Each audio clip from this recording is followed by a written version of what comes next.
WPRO Seascape News Center. WEAN-FM Wakefield Peacedale. With news on the hour, on the half, and when it breaks. This is the voice of Southern New England. News and 99.7 FM. WPRO. Providence. A Cumulus station. A murder investigation is underway in Providence. In WPRO Sports, the Red Sox and Paw Sox in action.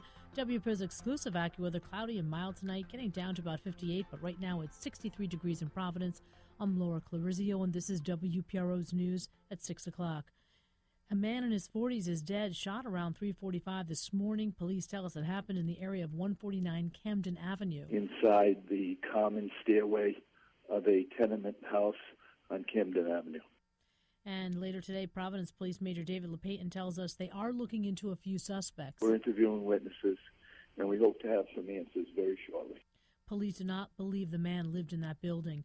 Rhode Island Attorney General is warning about the resurgence of a scam where consumers received unsolicited phone calls from individuals claiming to be technical support staff from a virus protection software company. Attorney General Peter Kilmartin says the fake technician claims that the consumer's computer virus protection software is outdated or the computer has corrupt files. Attorneys for the 6 Baltimore officers charged in the death of Freddie Gray say, at minimum, the state's attorneys should be replaced with an independent prosecutor due to several conflicts of interest. A Utah teenager faces life in prison, and Pat Piper says a jury deliberated until early this morning to reach the verdict. It began when a police officer approached a parked vehicle occupied by then 17-year-old Megan Grunwald and her 27-year-old boyfriend, who fatally shot the officer. A chase began. It covered 50 miles, and with Grunwald driving, another deputy in a separate car caught up. Her boyfriend shot at him, hitting him in the head. That deputy survived and testified at the trial. Grunwald's boyfriend was killed during a shootout with police. She was convicted on 11 of 12 counts against her. I'm Pat Piper. Twin River weather systems are being blamed for storms stretching from the Carolinas to California today. An unusually early tropical storm is lurking off the southeast coast, while heavy snow is in the forecast for the Rocky Mountains and the Black Hills of South Dakota. Oklahoma and other Great Plains states are bracing for another round of severe weather that could include heavy rain, hail, and possible tornadoes. Rick Santorum is hinting that he is close to announcing whether he will again run for president. The Republican former senator from Pennsylvania told a gathering of conservative activists today that he is driven by what he called President Barack Obama's failures on national security. Santorum says threats to the country include Russia, China, Iran, and radical Islam. Mitsubishi is recalling more than 130,000 cars because of 2 separate issues that could lead to reduced visibility for drivers and raise the risk of a crash.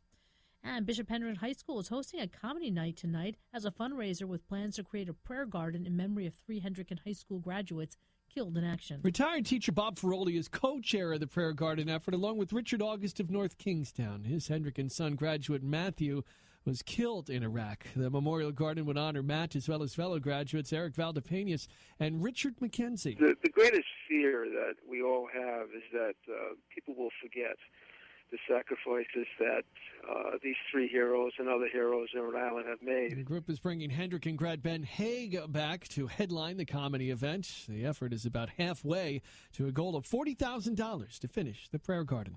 Bill Haberman, WPRO News. Coming up, WPRO Sports, your exclusive weekend AccuWeather forecast, and the Coalition right here on News Talk 630 and 99.7 FM WPRO. WPRO News Time is 6:04. Advance Auto Parts knows what makes a car guy a car guy. It's the courage to take on the greasiest of jobs, the guts to stare down the belly of the beast and replace a radiator. It's fearlessness, and it has no patience for dead batteries. That's why Advance Auto Parts offers free battery testing. And if you buy a new Autocraft battery, we'll even install it for free, so you can get back to your next big project. Advance Auto Parts, for guys who love getting under the hood. Most vehicles, most locations. See store for details. I'm Lester Holt with NBC Nightly News. And I'm Chuck Todd with Meet the Press. We know you can't always watch on our schedule, so that's why we are always available on yours. With video on demand, you can watch NBC Nightly News and Meet the Press any day of the week, any time of the day. In-depth reporting on the day's top stories from NBC Nightly News. And political conversations, insight, and analysis from Meet the Press. Watch our latest broadcasts anytime with video on demand. In WPRO sports, the Red Sox lost to Toronto 7-1. The Yankees also lost to Baltimore 6-2, and the Paw Sox are away in Columbus tonight. From the Seascape Lawn Care Weather Center, here's your exclusive AccuWeather forecast with meteorologist John Feerick. Clouds rolling back in for tonight, Laura, and even some fog down to 58. Clouds and fog and with some sunshine tomorrow. Breezy and warm up to 77. Mild tomorrow night down to 61. Clouds and fog and with some sunshine Monday, but a shower thunderstorm around. The high 77. With WPRO's exclusive AccuWeather, I'm meteorologist John Feerick. Thanks, John. Right now it is 63 degrees in Providence. I'm Laura Clarizio. Up next, the Coalition right here on News Talk 630 and 99.7 FM WPRO. WPRO News Time is 6:06. The following paid program is furnished by The Coalition. It's for basic entertainment and informational purposes only and is solely responsible for its content. It does not necessarily reflect the views of Cumulus Media, its management, or its staff. News Talk 630 and 99.7 FM WPRO presents The Coalition with hosts Pat Ford and Dane Fisher. Join them now for their signature brand of smash mouth, no holds barred, no topic too controversial political talk. Join their nuanced discussions of local, state, and national politics and opinions that lie well outside the political mainstream. Now, here's Pat Ford and Dane Fisher.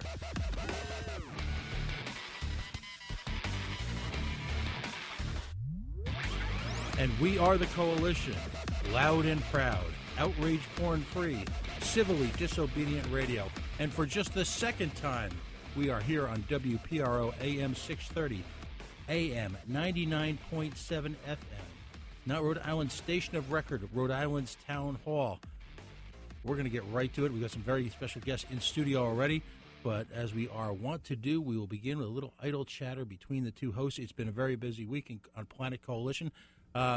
Dave, where do we even begin? Well, geez, we can start with the Paw Sox or possibly the New Bed Sox. I don't know if you've seen this today.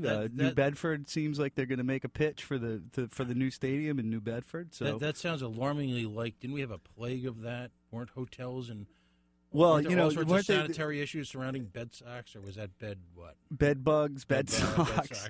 Well, I the thing that kind of pricked up my ears was.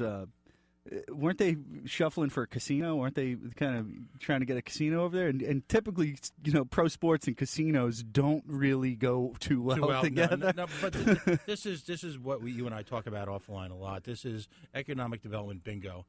Play on B1, then if that doesn't work, play on C2, get a new card, change the rules, change the game, change the opinion, change the faces, except the people behind it are still the same.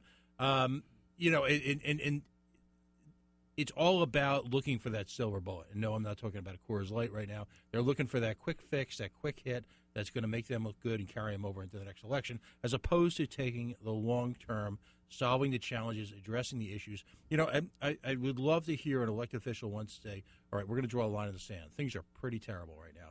We're going to draw a line in the sand, and we're going to come up with a half a dozen issues that we have to deal with right now. It could be economic development, or as we'll discuss later in the show, racial tensions. It could be the educational system, any one of them. And we're going to lay out a clear, cogent path, a direction that we're going to take and move the ball forward. And actually, it's all about baby steps. It's all about addressable, attainable goals. Well, I like to use the baseball analogy. Why are we not playing small ball? Why are we not going for singles, doubles, and taking walks rather than getting up there with an awkward swing for the fences every single time? Right, and usually because small ball wins games. Doubles and singles and doubles and drawing walks wins ball games. Right, and that is a major reason why your New York and my New York Yankees are the finest sports franchise in professional baseball history, and I believe, despite early season prognostications, are actually crushing something the Red Sox or something like that. By the way, if you're listening for the first time, you can find us on a variety of sources. We are truly a multimedia effect here. Facebook.com/The Coalition Radio. On the mighty Twitter at Coalition_radio.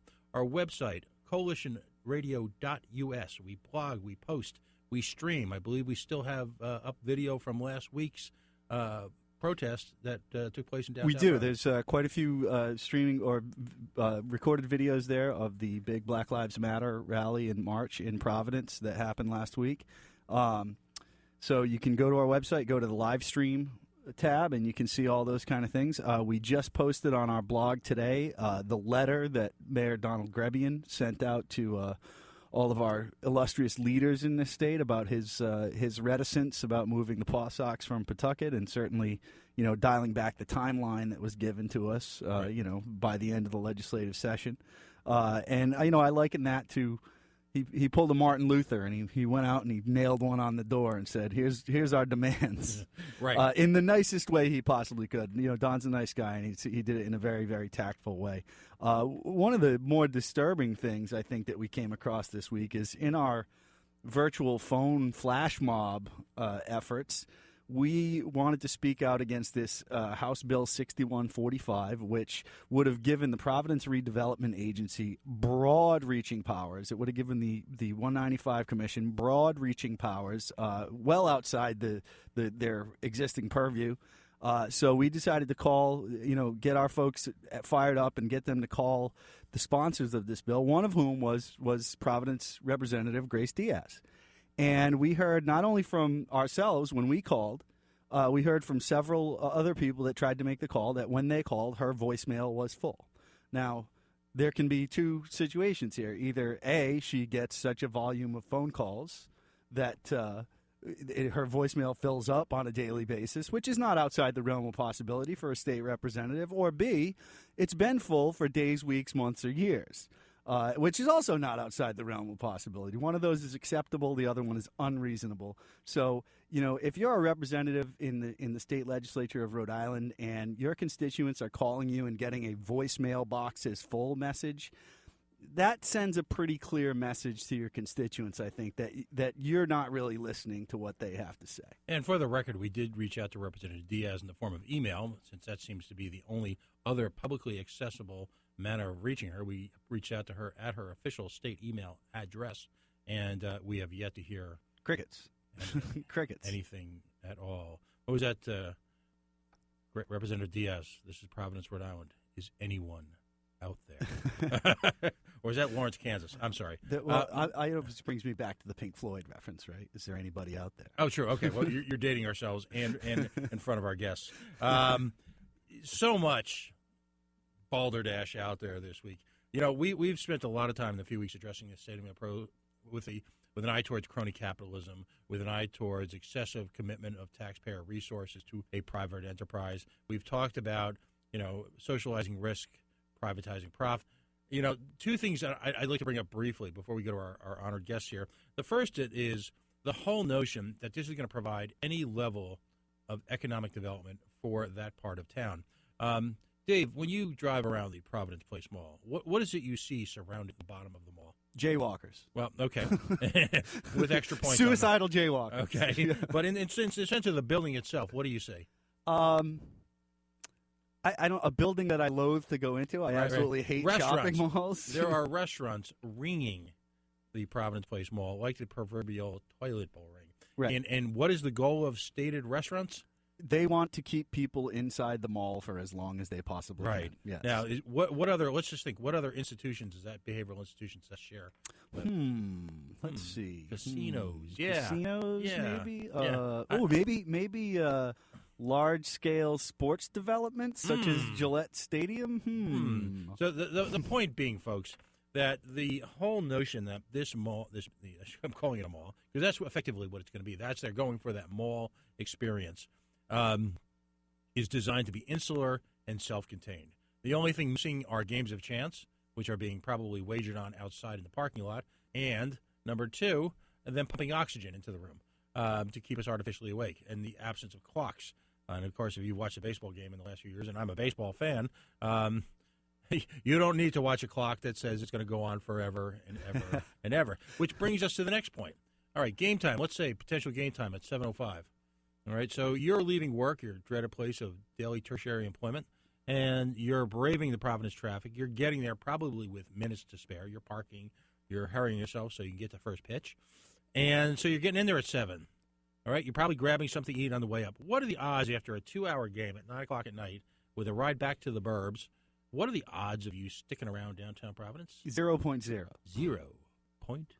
Zero. That's right. That's right. So, the whole notion that this is going to spin anything into the community, we have yet to see any independent numbers. When I mean independent, not those sponsored by either Nikki Pauly Walnuts Mattiello or being